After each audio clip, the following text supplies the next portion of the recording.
So now RCF limited, अब देखिए यहाँ पर 15 मई का प्राइस है 105 रुपए 15 पैसे। आज 16 मई का दिन है, लेकिन आपको प्राइस वाइज का यहाँ पर टेंशन नहीं लेना है, क्योंकि हम यहाँ पर लॉन्गर टर्म की बात कर रहे हैं। और क्यों आरसीएफ नहीं चल पा रहा है इसके ऊपर, और कब चल सकता है, ये डिटेल में समझेंगे। क्या प्रॉब्लम्स हैं, क्या प्रोज हैं इसके अंदर, ये सारी बातें समझेंगे। क्योंकि हम एक ऐसी कंपनी के ऊपर बात कर रहे हैं जो डोमेस्टिक में आती है, और डोमेस्टिक के अगर थीम को प्ले करना है तो यहाँ पर एग्रीकल्चर को भी हमें सपोर्ट करना चाहिए। क्योंकि ये सारी कंपनियां जो है सरकारी कंपनियां हैं, और सरकारी कंपनियां जब से यहाँ पर जो है लिस्ट हुई है ना, कोई रिटर्न बनाकर, बहुत बेहतरीन रिटर्न बनाकर आपको नहीं दी है ये फर्टिलाइजर कंपनियां। लेकिन अर्निंग अगर आप देखेंगे तो लगातार हर साल बढ़ती ही जा रही है इनकी। अब ये एक साल की कैंडल्स का चार्ट है, एक साल की कैंडल का चार्ट है। ऑलमोस्ट यहाँ पर है आपका 1999 लिस्ट हुआ था ये कंपनी, 1999 में ये कंपनी का लिस्टिंग। और तब से लेकर कुछ 2007 तक एक बेहतरीन रिटर्न बना के दिया। उसके बाद कोई रिटर्न बना के नहीं दिया। ये कंपनी ऑलमोस्ट 10 रुपए के भाव के आसपास आई थी। ऑलमोस्ट इसने हाई लगाया था 120 रुपए के आसपास का। उसके बाद 2006 के बाद कोई रिटर्न बनाकर नहीं दिया, एक रेंज में पड़ा रहा। मैं आपको एक इंटरेस्टिंग फैक्ट आपको बताता हूँ आरसीएफ का क्यों, मेरा खुद का। लगभग मेरा 6th ईयर यहाँ पर मार्केट में चल रहा है। ऑलमोस्ट मैंने 3 से 4 साल पहले आरसीएफ को खरीदा था, ऑलमोस्ट 62 के प्राइस पर, 62 रुपए के प्राइस पर। 88 रुपए के आसपास मैंने इसको सेल किया था, आज से 3 से 4 साल पहले। मुझे वो वक्त याद नहीं है, लेकिन मुझे याद है कि इसको मैंने बेचा 88 रुपए 90 रुपए के आसपास। 4 साल पहले मैं आपको देखता हूँ इस स्टॉक को कि मैंने 90 रुपए में सेल कर दिया। मान लो यहाँ पर अभी 105 रुपए का प्राइस है, 4 साल बाद 105 रुपए का प्राइस। ऑलमोस्ट कितने का डिफरेंस है, 15 रुपए ऊपर बढ़ा है। अगर मैं 4 साल इसके अंदर निवेशित रहता तो सिर्फ और सिर्फ मुझे गेन होता पर शेयर 15 रुपए का। यानी कि ऑलमोस्ट मेरा टाइम बर्बाद, मेरा इन्वेस्टमेंट बर्बाद, मेरा सब कुछ बर्बाद। 4 साल में बहुत सारी कंपनियां कहाँ से कहाँ पहुँच गई। वहाँ पर रिटर्न जो है वो मल्टी फोल्ड रिटर्न बना के दे दिया। इसके अंदर मैं यूं ही पड़ा रहा, 15 रुपए के आसपास का रिटर्न बनता है। कोई रिटर्न ये है नहीं। इससे बढ़िया तो मैं कहीं एफडी में लगा दूं तो मेरा पैसा इससे ज़्यादा बन जाता, राइट। ये बात सत्य है। तो स्टॉक ने कोई भी रिटर्न बना के नहीं दिया है 2006 के बाद।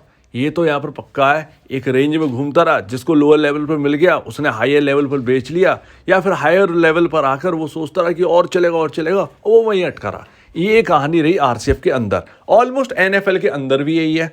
नेशनल फर्टिलाइजर लिमिटेड वो सबसे बड़ी कंपनी है आपकी फर्टिलाइजर, और ये सारी कंपनियां आती हैं गवर्नमेंट के अंदर। अब देखिए बहुत अगर आप ढूंढने निकलेंगे तो कोई कमियां नहीं मिलेंगी इन स्टॉक्स के अंदर। यहां पर आप मार्केट कैप देखिए आरसीएफ का कितना है, 5,803 करोड़। हालांकि उस वक्त मुझे याद है जब आरसीएफ 60 रुपए का था तो इसके लैंड्स असेट के ऊपर बहुत ज़्यादा चर्चा होने लगी, जिसकी वजह से बूम आया था उस वक्त। फैक्ट उस वक्त यहाँ पर जो है ना 300 रुपये का था, फैक्ट FACT। आज वो फैक्ट स्टॉक जो है ना वो 300 रुपये पर है। 10 टाइम हो चुका है, लेकिन आरसीएफ वहीं का वहीं पड़ा रहा। एनएफएल वही 70 रुपये का उस वक्त था, आज भी उसी वक्त है। तो वो यहाँ पर कुछ बना के नहीं दिया। खैर ये तो बात की बात है, हो चुकी हमारी बात इस पर। मार्केट कैप 5,803 करोड़ रुपए का है, जो कि अर्निंग के हिसाब से बहुत लो है। देखिए आगे बढ़ने से पहले मैं आपको एक बहुत ही इंटरेस्टिंग चीज़ बताता हूँ जिस पर आपको गौर करना चाहिए। देखिए हमारी इकोनॉमी जो है वो एग्रीकल्चर से भरी पड़ी है बहुत ज़्यादा। मतलब एक एग्रीकल्चर का जो रोल है वो इतना इंपॉर्टेंट है, क्योंकि आबादी भी ज़्यादा है, तो आबादी के लिए एग्रीकल्चर भी बहुत इंपॉर्टेंट है। तो एग्रीकल्चर की जितनी कंपनियां वो रिटर्न बनाकर देने के लिए तैयार तो होंगी, कब होंगी यही देखना है बस। मैं आपसे कहता हूं हमारा जो पड़ोसी देश है चाइना को यहाँ पर ट्रैक करिए। चाइना का मार्केट क्योंकि एक तरीके से मैच्योर मार्केट है, वहां पर भी एग्रीकल्चर का बहुत बड़ा रोल है। वहां के बैंकिंग में क्या हुआ, क्योंकि वहां की बैंकिंग जो है ना वो ज़्यादातर मैच्योर हो चुके हैं, बहुत ज़्यादातर हद तक मैच्योरिटी पर खड़े हैं। तो ये सारी चीज़ें आपको देखिए, वहाँ की एग्रीकल्चर कंपनी में क्या हुआ, वहाँ के बैंकिंग में क्या हुआ, वहाँ के जो मैन्युफैक्चरिंग में है वो क्या हुआ। क्योंकि हमारे यहाँ मैन्युफैक्चरिंग अब तो स्टार्ट हुई है, हब बनना स्टार्ट हो रहे हैं।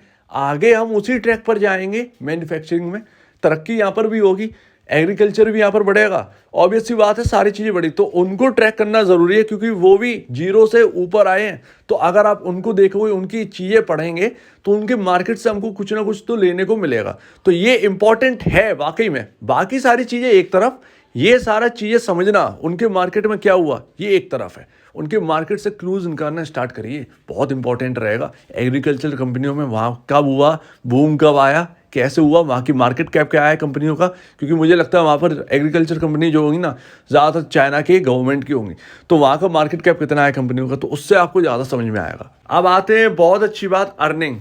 यहाँ पर अर्निंग कितनी है पूरे साल की 2022 की 12,812 करोड़। 2023 का रिजल्ट आएगा, ऑलमोस्ट यहाँ पर जो है ना 18 से 20,000 करोड़ के आसपास की अर्निंग आपको सामने दिखेगी पूरे साल का। तो ये देखिएगा, कुछ ही समय रह गया आरसीएफ के रिजल्ट का, वो आप देख लीजिए, डेट अभी नहीं आई है। और देखिए कहाँ से कहाँ पहुँच गए। प्रॉफिट कभी 132 करोड़ का था पूरे साल का 2019 में, आज 2022 मार्च में 680 करोड़। इस साल यहाँ पर अनुमान है कि आपका ऑलमोस्ट 1000 करोड़ के एवव या 1000 करोड़ के आसपास का प्रॉफिट होगा आरसीएफ को जब पूरे साल का यहाँ पर रिजल्ट आएगा। अब बहुत सारे लोग कहते हैं कि यहाँ पर आरसीएफ जो है वो डेट का प्रॉब्लम है। देखिए डेट का प्रॉब्लम नहीं है, सरकारी कंपनी है, बहुत लो डेप्ट है इस कंपनी। एग्रीकल्चर के अंदर अगर आप देखेंगे, फर्टिलाइजर कंपनी जितनी भी सरकारी कंपनियां हैं अगर आप उनके अंदर देखेंगे तो सबसे लोएस्ट डेप्ट इसी के पास है। 3,068 करोड़ का ही कर्ज है इस कंपनी के ऊपर। ये कर्ज बहुत बड़ा नहीं है, एक झटके में उतारा जा सकता है। बस वो ये सब कुछ यहाँ पर जो है ना एक प्रोसेस के हिसाब से चल रहा है, तो वही यहाँ पर जो है ना कर्ज धीरे धीरे धीरे धीरे कम किया जा रहा है। बाकी सरकारी कंपनी है, कोई प्रॉब्लम होनी नहीं है, ये तो क्लियर है। अर्निंग बहुत है, रिजर्व बहुत है, सारा का सारा मामला फिट है इस कंपनी के अंदर। तो डेट का अगर आप कहते हैं तो डेट का मुझे नहीं लगता कोई बहुत बड़ा प्रॉब्लम है। ओवरऑल कंपनी के अंदर कोई प्रॉब्लम नहीं है, ये हमको समझ में आता है। अब ये पूरे साल की जो एक मैंने आपको चार्ट दिखाया कैंडल्स का, 2008 ऑलमोस्ट 2008 के आसपास का ये आपका हाई है 160 रुपए का। जब आरसीएफ के अंदर आपका यहां पर आपका 160 रुपए यानी 2008 का हाई निकलेगा, इसके अंदर तभी तंगड़ी तेजी आ सकती है। क्योंकि हमने बहुत कोशिश की, लमसम 2022 में भी कोशिश की, 2022 में भी सोचा यहाँ पर स्टॉक ने 150 तक जा पाया, 160 को लांग नहीं पाया और वापस आ गया नीचे। सो ये रही कहानी आरसीएफ की। अब आरसीएफ जब 160 क्रॉस करेगा यानी कि ऑल टाइम हाई क्रॉस करेगा, तभी कुछ बात बन सकती है आरसीएफ के अंदर। किसी भी स्टॉक में अगर आप देख लें, ये तो बहुत छोटी सी बात है, जब ऑल टाइम हाई क्रॉस होता है किसी स्टॉक के अंदर तो बहुत अच्छी खासी तेजी वहां से बनने के चांसेस रहते हैं, बहुत ज़्यादा हद तक। आरसीएफ के अंदर जो अंडर परफॉर्मेंस रहा है, पॉसिबल है कि ये छटता हुआ नजर आए जब 160 रुपए का लेवल जो है ना वो क्रॉस करे। तो इस पर नज़र रखिए, 160 रुपये। बाकी स्टॉक के अंदर कोई कमी नहीं लगती है। डोमेस्टिक थीम को अगर आपको प्ले करना है तो एग्रीकल्चर बहुत बड़ा रोल हो सकता है। अब जितनी भी फर्टिलाइजर कंपनियां हैं, जितनी भी कीटनाशक वगैरह वगैरह जो भी बनाती हो कंपनियां, वो सभी एक इम्पॉर्टेंट ढांचे में आती हैं। एग्रीकल्चर हमारे लिए बहुत इंपॉर्टेंट है, आबादी ज़्यादा है। अगर एग्रीकल्चर को कुछ भी हानि होती है तो आप सोच सकते हैं कि कितना बड़ा यहाँ पर दिक्कत आ सकती है। तो उसको मेंटेन रखने के लिए इन सभी कंपनियों की बहुत इंपॉर्टेंट है। सरकारी कंपनी है, कहीं ना कहीं इसका भी एक डिसएडवांटेज है, वो कहीं ना कहीं निकल के आता है। लेकिन जब बूम बनेगा इन कंपनी के अंदर तब बनेगा, बहुत अच्छा खासा बनेगा। NFL, RCF इनके अंदर बनेगा, लेकिन वो मूव कब बनेगा ये नहीं कह सकते। लेकिन एक लेवल है जो कि ऑल टाइम हाई का है इस स्टॉक का, 160 रुपीज़, 160 का लेवल ध्यान रखिए। 160 रुपये जब क्रॉस करेगा, पॉसिबल है कि इसके अंदर बहुत बड़ा आउट परफॉर्मेंस निकल कर आए। सो उम्मीद है आपके सामने RCF का ये एनालिसिस अच्छा लगा होगा। थोड़ा सा जो मैंने चाइना के ऊपर बोला था उस मार्केट के ऊपर, उसके ऊपर भी गौर करें, स्टडी को कंटिन्यू रखें। सैटरडे संडे मार्केट का ऑफ रहता है, थोड़ा सा टाइम निकालकर उस थीम पर भी देखें, उस बात पर भी गौर करें, स्टडी करिए, ज़्यादा बेहतर। तो आपका क्या कहना है इसके ऊपर कमेंट सेक्शन में कहिए। और अगर आपको इस वीडियो में प्रॉब्लम है, कुछ पूछना, कुछ बताना, कुछ कहना है तो प्लीज़ कमेंट सेक्शन में कहिए। और अब वीडियो देखने के लिए बहुत धन्यवाद दोस्तों।